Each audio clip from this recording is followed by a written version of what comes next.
Hello, everybody. Elephant in the room here. Let's just address it right off. I am wearing the same shirt as I was wearing yesterday, and that's okay. It's not dirty. I don't smell. I didn't sweat. It's okay. So now we've addressed it. We both know it's happening. Let's move on with the conversation. All right. So, so far this week we've been talking about. This week has been an intro to self-awareness, right? And at first we were talking about, we had to define the self. And the self, really, when you think about it, is actually the observer of everything that's going on in your life, right? The self is, you're not your feelings, you're not your thoughts, you're not your behaviors. You are the person or the being that is observing all of that. So we kind of talked about that. And then we discussed the psyche, which is what we normally identify ourselves with.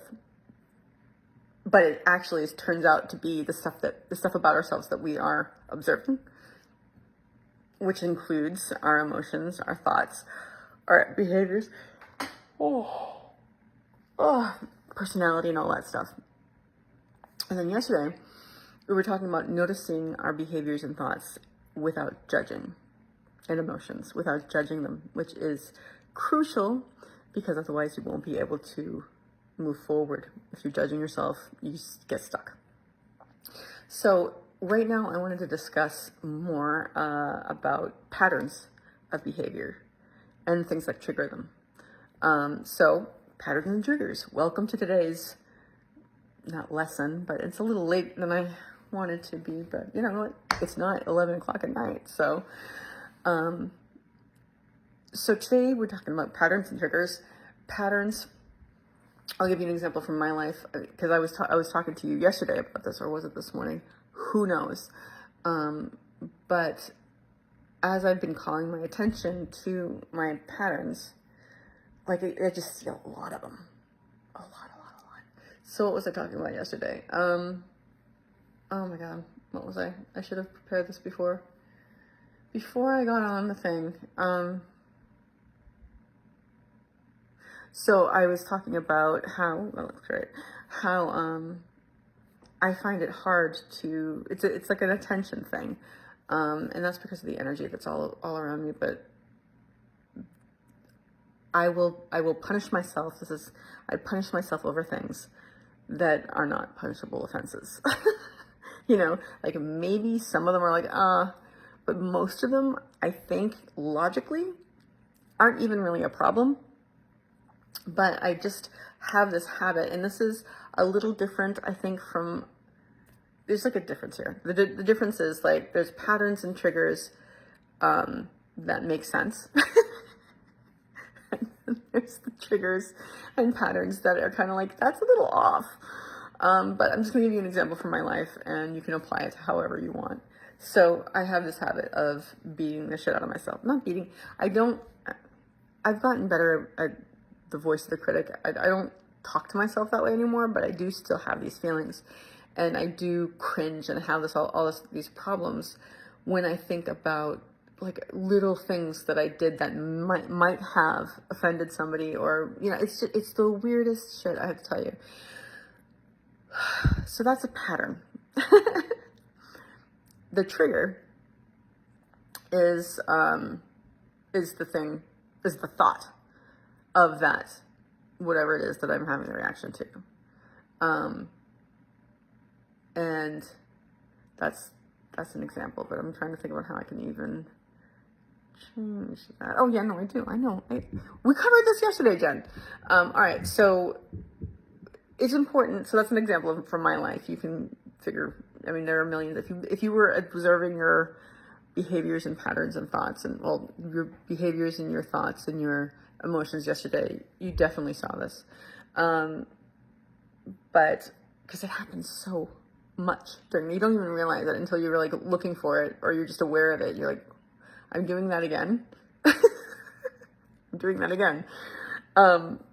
So the thing about the importance of recognizing the patterns is that when you recognize a pattern, you can identify it when you're doing it, and it allows you to kind of take a look at it and help you understand why you're behaving the way that you are, or why you're thinking the thing that you're thinking, or why you are feeling the way that you're feeling.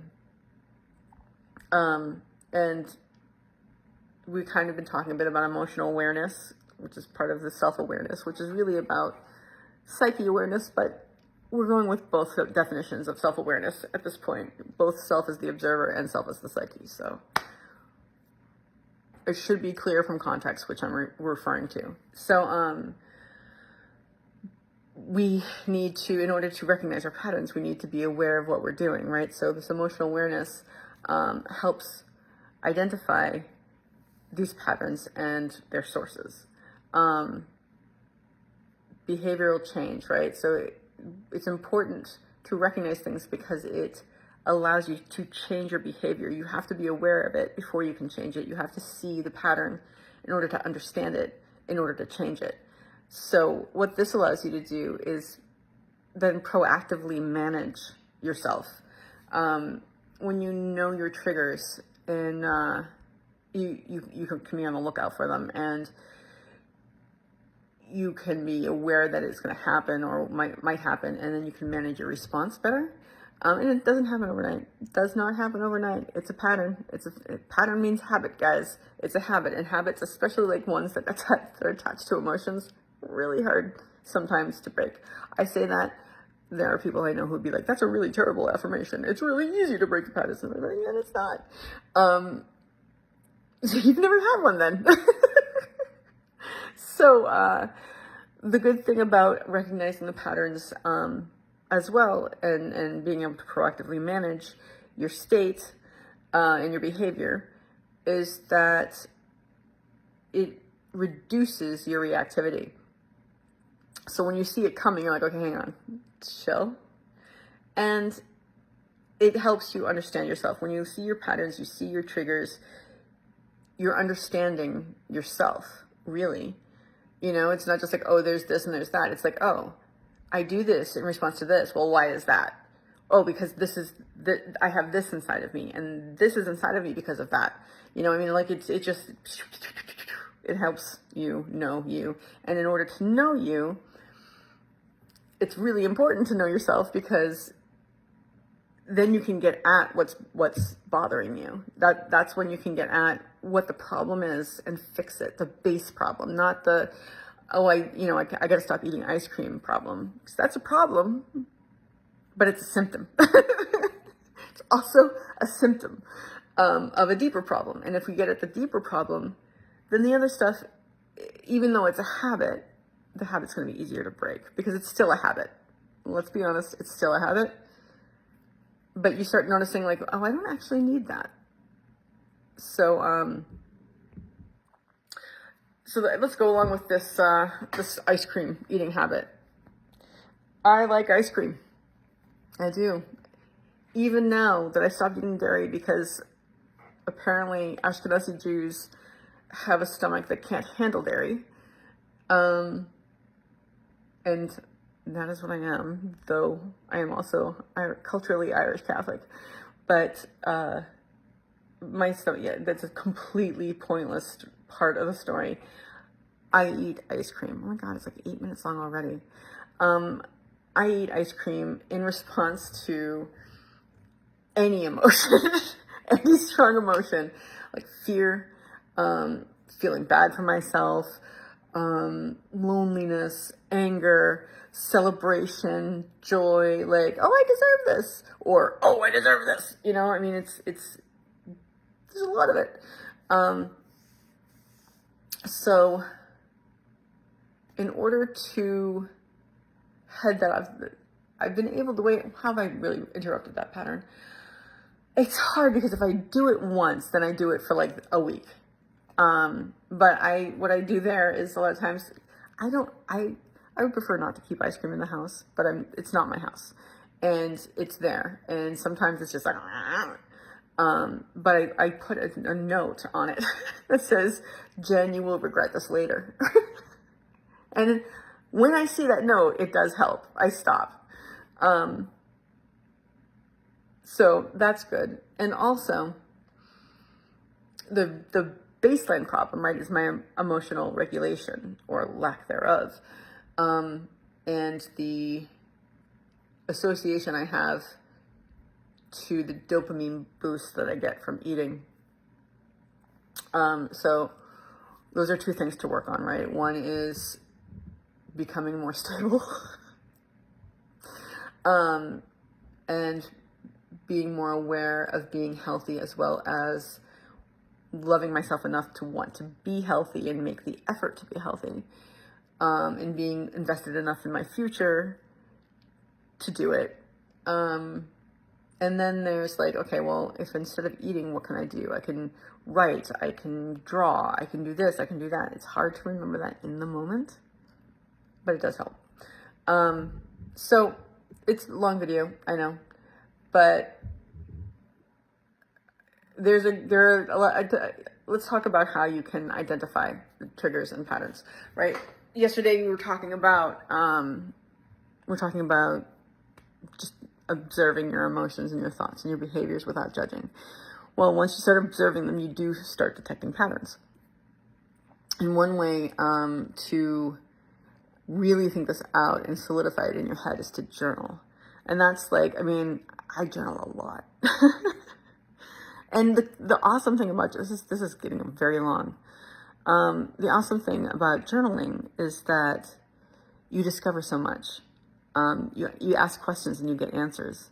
Or, you know, you're writing something and then all of a sudden this insight about it comes out and you're like, I didn't even know that, but that's so true. So it really helps. I mean, journaling helps me immensely. And if that's something that appeals to you, do it. And I'm talking like, I've been off for a little bit. I haven't been doing it every day, but like there are points in my life where I do it every morning for a while. I mean, I know people, I don't have children. I don't have a partner. I don't have a lot of stuff. So what I do have is a lot of time. So I can spend time doing these things, but even just a little, you know, I notice it when I don't journal, especially when I'm journaling every day. It's like later in the day, I'm like, why do I feel so shitty? I was like, oh, I didn't journal this morning. And then you can kind of reread stuff too, you know what I mean? It stays in your head so you can see day to day. You're like, oh, I remember I wrote this back then. But also you can go reread and see, oh no, I see this pattern now. So, you know, you can also, it's important to take the time to reflect on them, and consider what causes them. And when you notice a pattern, it's a good idea to ask yourself, like, what's underlying it? What feelings or events or situations or whatever trigger this behavior? And that's just important to look at. So sorry, I've got my notes right there. That's why you keep seeing me do this. So that's pretty much it. It's been a long video. Really sorry. You guys, I would love for you to share your experiences in self-awareness in the comments if you so choose.